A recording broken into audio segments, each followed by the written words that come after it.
भगवान गणेश का एक दंत बनने का रहस्य। परशुराम और गणेश जी का अद्भुत प्रसंग। हर हर महादेव। ओम नमः शिवाय। भूमिका। दोस्तों, पिछले एपिसोड में आपने देखा कि भगवान शिव ने माता पार्वती के पुत्र को नया जीवन देकर गणेश नाम दिया और उन्हें संसार का प्रथम पूज्य होने का वरदान दिया। लेकिन क्या आपने कभी सोचा है कि भगवान गणेश का एक दांत कैसे टूटा? उन्हें एकदंत क्यों कहा जाता है? आज हम शिव पुराण में वर्णित एक प्रसिद्ध प्रसंग की ओर बढ़ते हैं। भगवान परशुराम का कैलाश आगमन। एक दिन भगवान विष्णु के छठे अवतार भगवान परशुराम भगवान शिव के दर्शन के लिए कैलाश पहुंचे। वे अपने गुरु भगवान शिव को प्रणाम करना चाहते थे। उस समय भगवान शिव और माता पार्वती विश्राम कर रहे थे। द्वार पर भगवान गणेश पहरा दे रहे थे। गणेश जी ने रोका मार्ग। परशुराम जी ने आगे बढ़ना चाहा।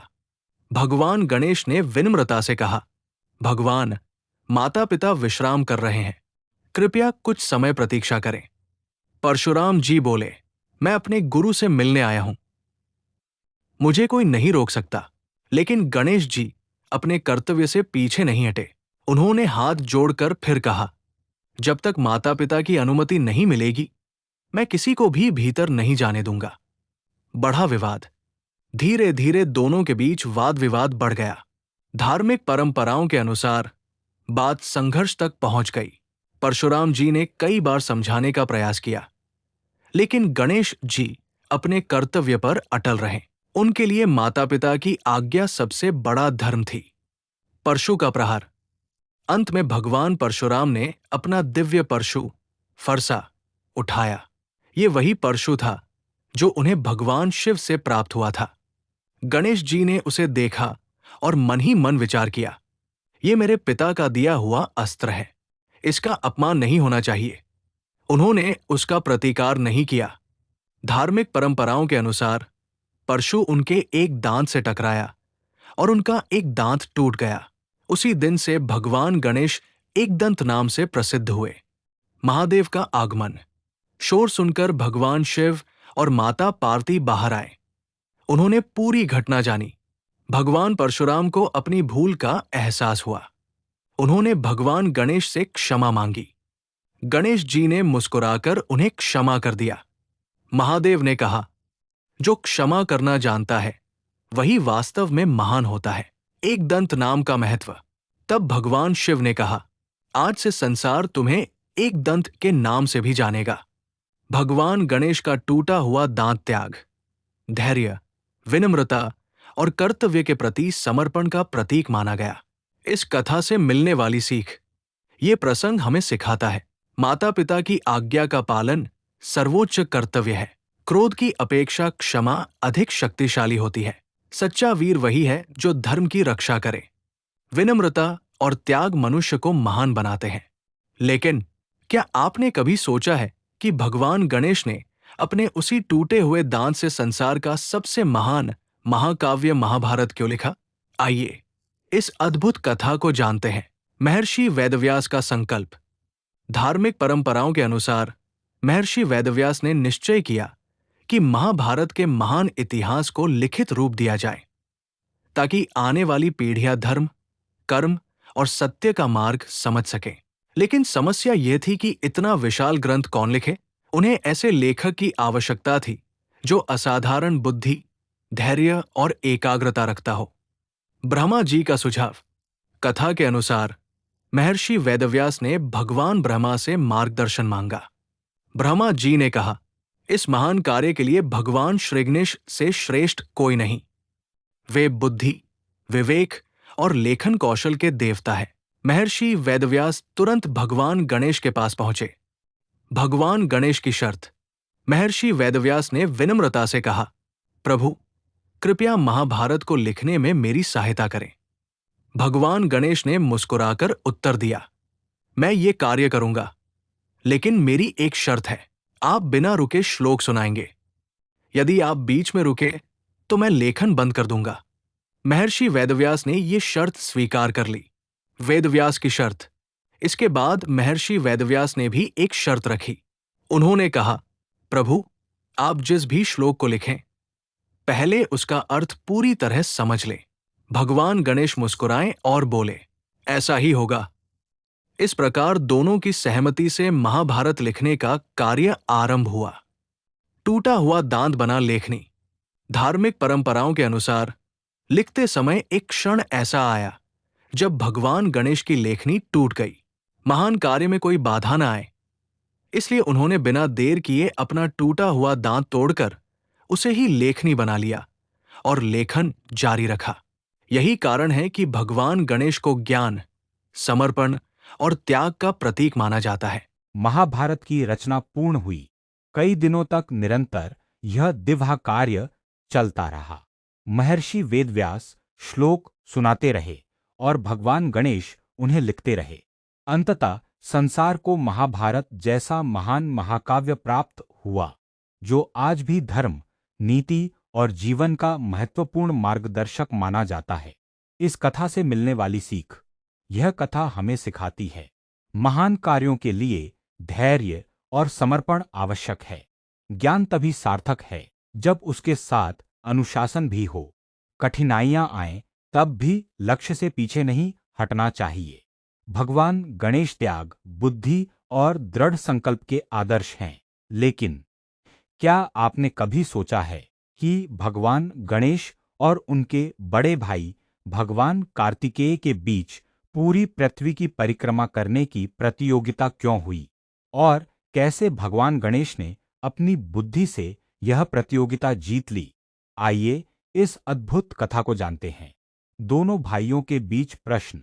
एक दिन कैलाश पर्वत पर भगवान शिव, माता पार्वती, भगवान गणेश और भगवान कार्तिकेय एक साथ बैठे थे।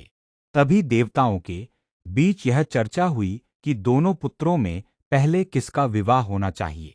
भगवान शिव और माता पार्वती ने मुस्कुराते हुए कहा, जो पहले पूरी पृथ्वी की परिक्रमा करके वापस आएगा, उसी का विवाह पहले होगा। दोनों भाइयों ने इस चुनौती को स्वीकार कर लिया। कार्तिकेय की यात्रा। भगवान कार्तिकेय अपने तेज वाहन मयूर पर सवार होकर तुरंत पृथ्वी की परिक्रमा के लिए निकल पड़े। वे पर्वतों, नदियों, समुद्रों और जंगलों को पार करते हुए तेजी से आगे बढ़ने लगे। देवता भी उनके साहस और गति की प्रशंसा कर रहे थे। गणेश जी का विचार। उधर भगवान गणेश शांत भाव से खड़े रहे। उन्होंने सोचा, मेरे माता पिता ही मेरे लिए संपूर्ण संसार हैं। शास्त्रों में भी माता पिता को सबसे बड़ा तीर्थ कहा गया है। इसके बाद उन्होंने भगवान शिव और माता पार्वती के सामने हाथ जोड़कर उनके चारों ओर श्रद्धापूर्वक 7 परिक्रमा की। बुद्धि की विजय। परिक्रमा पूरी करने के बाद भगवान गणेश ने विनम्रता से कहा, मेरे लिए माता पिता ही पूरा ब्रह्मांड हैं।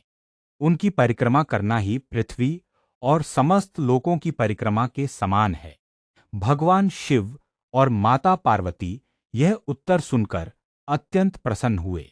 उन्होंने कहा, गणेश, तुम्हारी बुद्धि और श्रद्धा ने तुम्हें विजेता बना दिया।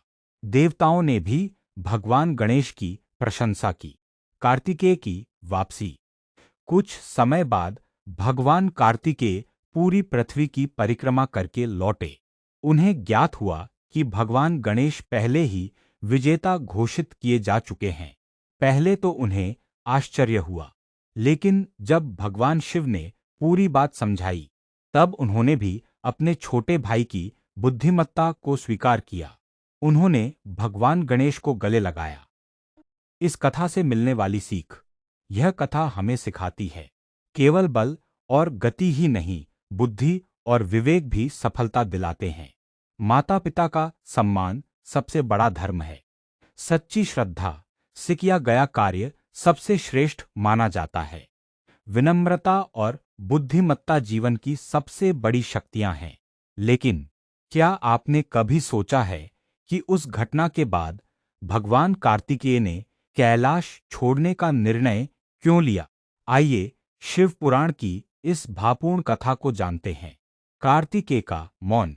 जब भगवान कार्तिकेय को पता चला कि प्रतियोगिता में भगवान गणेश विजयी घोषित किए गए हैं, तो वे कुछ समय तक मौन रहे। उन्हें अपने छोटे भाई से कोई ईर्ष्या नहीं थी, लेकिन उन्हें लगा कि उन्होंने पूरी पृथ्वी की यात्रा की, फिर भी विजय उन्हें नहीं मिली। वे शांत मन से भगवान शिव और माता पार्वती के पास पहुंचे। महादेव की सीख। भगवान शिव ने स्नेहपूर्वक कहा, पुत्र, तुम्हारा पराक्रम अद्भुत है। तुमने अपने साहस और धैर्य का परिचय दिया है, लेकिन गणेश ने हमें ही समस्त ब्रह्मांड मानकर परिक्रमा की। यही ज्ञान और भक्ति का सर्वोच्च रूप है।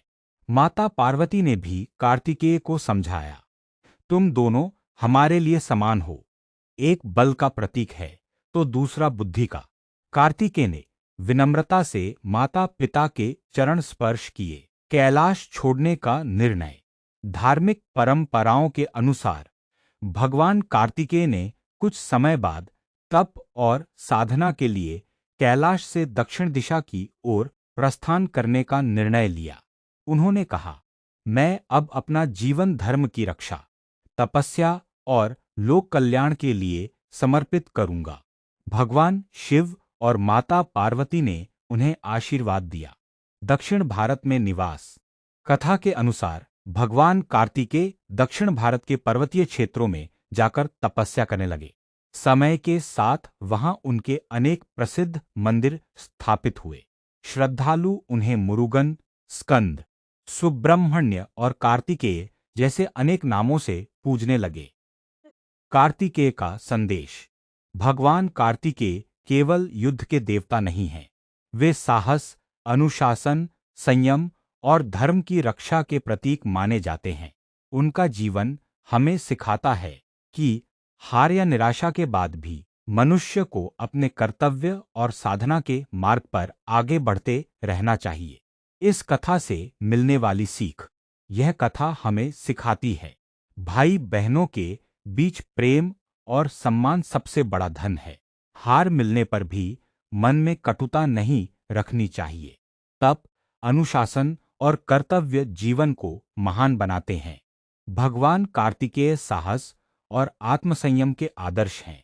लेकिन दोस्तों, क्या आपने कभी सोचा है कि भगवान शिव ने समुद्र मंथन के समय विष क्यों पिया? नीलकंठ नाम उन्हें कैसे मिला? और यदि महादेव वह विष न पीते तो क्या पूरी सृष्टि संकट में पड़ जाती? हर हर महादेव। ओम नमः शिवाय। हर हर महादेव। ओम नमः शिवाय। दोस्तों, अगर आपको भगवान कार्तिकेय की यह प्रेरणादायक कथा पसंद आई हो तो इस वीडियो को लाइक जरूर करें और इसे अपने परिवार, मित्रों तथा सभी सनातन धर्म प्रेमियों के साथ शेयर करें। कमेंट में जरूर लिखें हर हर महादेव और जय श्री कार्तिकेय। साथ ही हमें बताइए, क्या आपने कभी भगवान कार्तिकेय के किसी मंदिर के दर्शन किए हैं?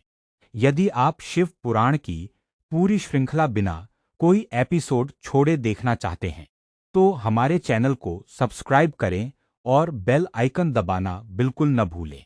अगले एपिसोड में जानिए, समुद्र मंथन के समय निकला हलाहल विष क्या था, भगवान शिव ने वह विष स्वयं क्यों पिया और महादेव को नीलकंठ नाम कैसे मिला। इन सभी दिव्य रहस्यों को जानने के लिए अगला एपिसोड देखना बिल्कुल न भूलें।